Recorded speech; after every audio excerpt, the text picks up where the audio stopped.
Hello there. Has this signal reached you? I swear I can't wrap my head around these recording tools. My brain's wired for pen and paper, and I don't think I have one of those radio voices like the casters have. Regardless, I'm going on the assumption that this signal has reached you. That means you can hear me. That's good. All well and good. I kicked myself if I recorded all of this and you couldn't hear me. Are you sitting comfortably? I am. I'm in my writing study. In front of me is my desk full of manuscripts and research notes. I've got a warm cup of tea too. I can drink coffee, but I much prefer the taste of tea. Next to me is my bookcase, and I'm sure in time the wood will start to bow with the weight of the books I have stacked onto it. Outside, the wind howls, and rain patters against the windows, just begging to be let in. Being let inside. It reminds me of a story of mine. Would you like to hear it? A word of warning though, it is a ghost story. To start, I'm just a storyteller. The thing you need to know about me is that all my stories revolve around the same character, but my character ends up being rather different in each story. They fill the role I need them to fill, like an actor playing a different character from one play to the next. I tell you this because if you hear one of my other stories in the future, the continuity might have changed. If I tell you a sequel, then I'll make sure you know well in advance. Otherwise, that's me getting my little bit out of the way. Anyway, this is a ghost story about the paperboy.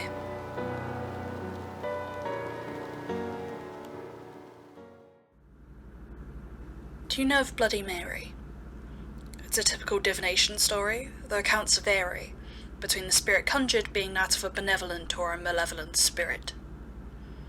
Most people I know that have heard the legend believe the spirit to be that of Mary I, the daughter of Henry VIII, but that's just historical context. The legend dictates that repeating Bloody Mary 3 times into a mirror summons her spirit. The story isn't about Bloody Mary, but it is about a local legend that is, in ways, similar. However, the ritual is said to be much more demanding, so those that have tried it have been far more into the realm of the occult than, say, young girls having a sleepover. Plus, there's also the fact that anyone who has been reported trying the ritual have all claimed the spirit summoned is a malevolent one. There have been no reports to the contrary. The stories between people that claim to have tried the ritual have all been consistent, but there are not many in circulation. There are different reasons for this, but most of the community has suggested that due to the nature of the ritual, it is deemed both unpopular and far too risky. There have even been a few accounts whose veracity has been called into question, often due to claims that the reporter reached some kind of revelation. Most of the accounts deemed truthful have all suggested that the ritual has no real point. People attempt divination to seek questions about the future and such. Where I say the ritual has no real point, it is that the spirit does not answer questions about the future or the afterlife. Due to these facts, the ritual has been deemed a demon summoning ritual. However, people dispute whether the spirit is demonic in nature. The ritual is most commonly known as the Paperboy Ritual. It's a deceptively cute name, though I figure some things in life are just like that, aren't they? The ritual works as such. The summoner must be alone. This rule is absolute, as the ritual does not work otherwise.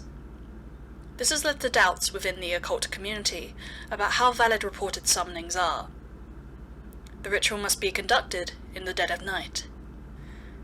There are no notes as to the location where the ritual must take place, given that the above 2 rules are followed.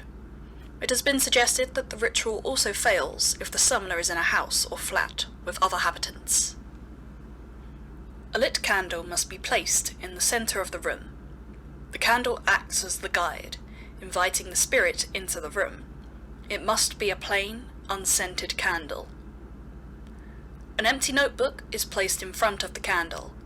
The notebook is opened to the middlemost page. And lastly, a blade, placed to the right of the open book. Once the candle has been lit and all tools have been placed appropriately, The summoner is then instructed to carve 2 deep gashes on their palms in a downward motion. Unable to nurse the wounds, the summoner sits in front of the book, their bleeding palms held outward toward the candlelight, and the blood freely drips onto the pages below. Normally, hand wounds start to become a trickle around half an hour in. Once that time has elapsed, and the wound appears to still be bleeding freely, the ritual has been a success. It is believed that once the candle has been put out, the ritual ends. However, it is advised that the summoner stay absolutely still while the spirit is in the room. Eye contact is forbidden. Here, I have the account of one Mrs. P, whose account is deemed trustworthy due to the corroboration of 3 of her friends that had supposedly given her the idea to try the act out. It follows as such. I did the ritual in an old abandoned house, back when I used to live out in the country. There was nothing to do out there, so getting into magic was something to pass the time. It's not like the community was unchristian, but the town's history had been linked to the practice of paganism, so it wasn't unheard of for people to dabble in things like, say, spells for good luck and health. I had varying degrees of success in my craft, which only drove me further into studying different legends and such. I think it was in conversation with some other practicing witches that I knew from a different village that the paperboy had come up. I was young, and I had a streak for wanting to one-up the others, so I decided to give it a go, see for myself if it worked. I really wish I hadn't. I wish I looked into it more beyond the practical how-to of the ritual. I probably would have avoided it, had I known. The thing they don't tell you about the ritual is just how much it hurts to cut your hand like that. And not only that, to hold the position while the ritual takes place. I did it though, but I was choking back sobs as I held my hands out, and the longer it went on, the more my arms were aching, just holding them up like that. You know it's worked once the half hour approaches, because the light dims all of a sudden.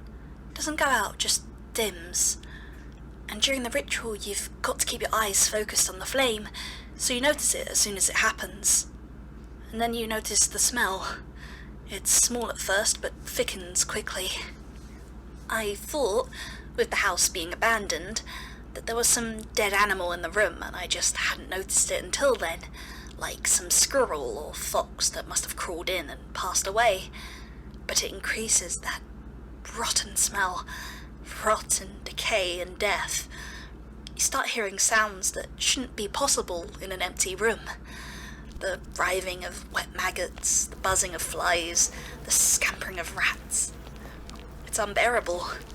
You're sitting there with the smell of death making you want to vomit, and the pain of your bleeding hands and the aching of your arms, and yet you've got to stay focused on the light, even when you start noticing the dark figure of the paperboy sat in front of you. Even now, I'm convinced that thing wasn't human. Looked exactly like one, though. At least what I could make out of it in the dark. It wore a flat cap, the whole paperboy attire, and its head was tilted down. I think it was looking at the book. But sometimes, out of the corner of my eye, I could have sworn its shirt and trousers started to jostle, as if underneath the clothes, its body was being eaten away by pests. It didn't rush to speak. By the time I asked my first question, I'd already felt queasy, like I'd pass out any second between the sickening smell and the blood loss. I started by asking the paperboy its name, but it didn't respond to that. Instead, I asked, "Are you able to tell me my future?" Again, no answer. I was unsure for a while, then I asked it, "What happened to you?" "A writers' meeting of 6.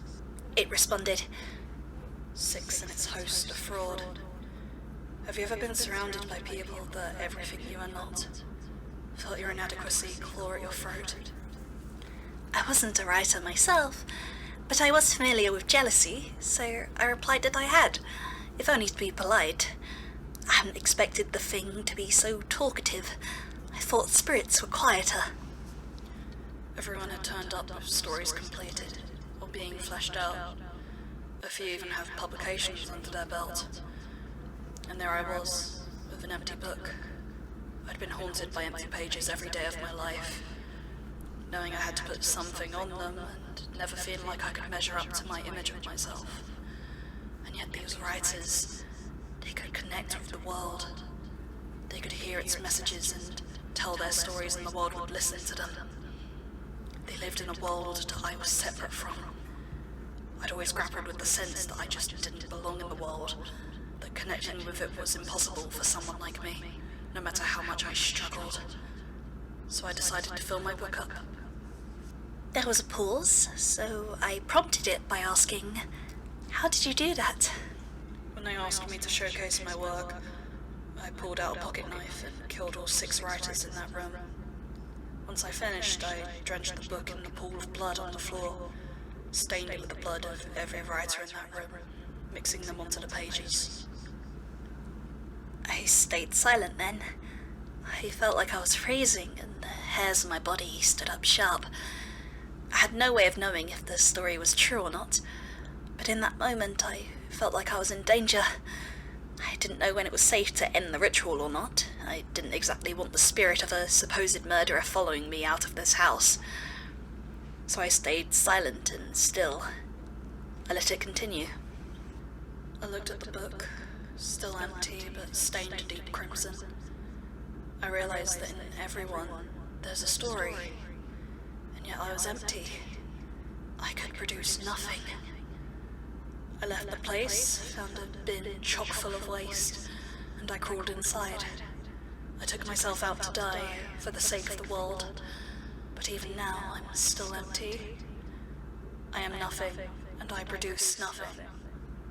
But you have a story, don't you? I noticed then that the figure had disappeared from the other side of the candle.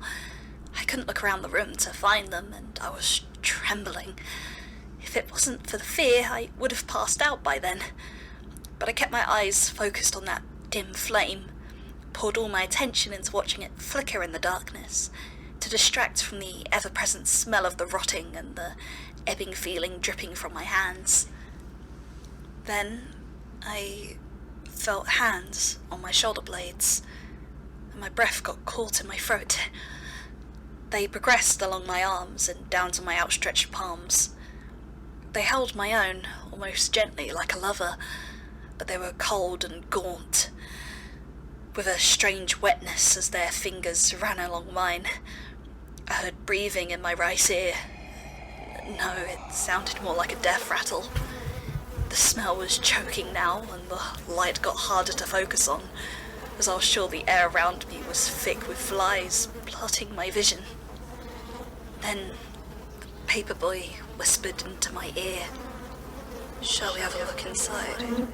Crawl in and see what stories you've got in there."